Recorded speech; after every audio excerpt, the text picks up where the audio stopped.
పితా పుత్ర పవిత్రాత్మ నామమున ఆమేన్. జ్ఞానవాణి ప్రేక్షకులకు స్వాగతం, సుస్వాగతం. మా పెద్దకోరపాడు సెయింట్ ఆన్స్ కాన్వెంటు అందించు జ్ఞానవాణి. ఈ దినము నిర్గమకాండములో అహరోను మరియు అతని కుమారులు యాజకుని కార్యాలయానికి వారి వస్త్రాలను విడిచిపెట్టడం గురించి ధ్యానించుకుందాము. పూర్వము కుటుంబ పెద్దలు కూడా పూజారులే. దేవుడికి ప్రత్యేక కానుకలు సమర్పించేవారు. కానీ తర్వాత అహరోను కుటుంబానికి చెందిన ఒక కుటుంబము మాత్రమే యాజకులుగా ఉండటానికి అనుమతించబడింది. వారు పవిత్రంగా మరియు దేవుని కోసం ప్రత్యేకించబడ్డారని చూపించే ప్రత్యేక బట్టలు ధరించారు.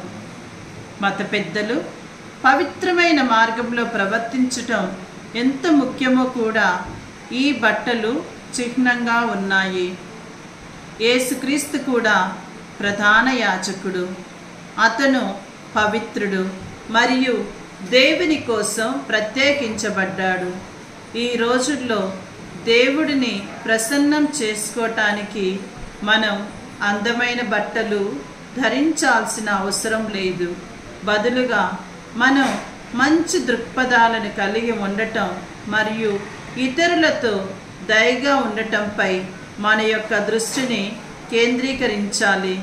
ఎందుకంటే మన సభ స్థాపకురాలు మదర్ తాటిపత్రి జ్ఞానమ్మ గారు కూడా ఒక దేవుని సేవకిగా తాను మంచిని చేయుటకు పూనుకొని బాలికల కోసం ప్రత్యేకంగా ఒక ఆశ్రమాన్ని కల్పించుకొని దాని ద్వారా ఎంతోమంది బాలికలకు నూతనోత్సవాన్ని కలిగించి ఈ దినాన తల్లి తాటిపత్రి జ్ఞానమ్మ గారు మరణించినప్పటికీ 150 సంవత్సరములైనా కూడా మనమంతా కూడా స్మరించుకుంటున్నామంటే ఆ తల్లి మనకిచ్చినటువంటి ఆదర్శమైనటువంటి జీవితము మరియు తాను జీవించినటువంటి మంచి దృక్పథము. కావున మనమంతా కూడా ఇతరులపై దయ కలిగి ఇతరులతో ప్రేమానురాగాలతో జీవిస్తూ మనకున్నటువంటి దానిని ఇతరులతో పంచుకొనుటకు దేవాలయంలోనే కాకుండా పనిచేసే స్థలములో కూడా దయ కలిగి జీవించుటకు ప్రయత్నం చేద్దాము.